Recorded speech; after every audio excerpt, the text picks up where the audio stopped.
जी, तो अस्सलाम वालेकुम डियर स्टूडेंट्स, आपकी रिक्वेस्ट पे हम मिड टर्म के लिए सेशंस करने जा रहे हैं, जिसमें हम बेसिकली डिस्कस करेंगे आपके जो इम्पोर्टेंट क्वेश्चंस हैं वो डिस्कस करेंगे, पेपर पैटर्न डिस्कस करेंगे। 3 डेज का सेशन होगा, आप हम ज्वाइन कर सकते हैं। देखें, ये कुछ अहम सवाल हैं फोर MGT 402 के, तो आप इनको देख सकते हैं। ये आपको इसके जवाब भी मैंने लगा के दे दिए हैं।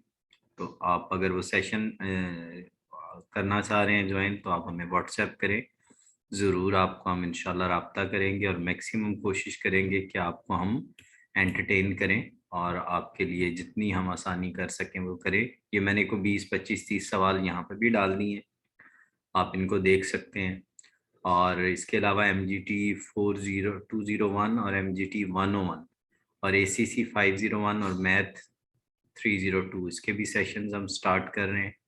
तो आप वो भी अगर चाहें तो ज्वाइन करना चाहें तो कर सकते हैं।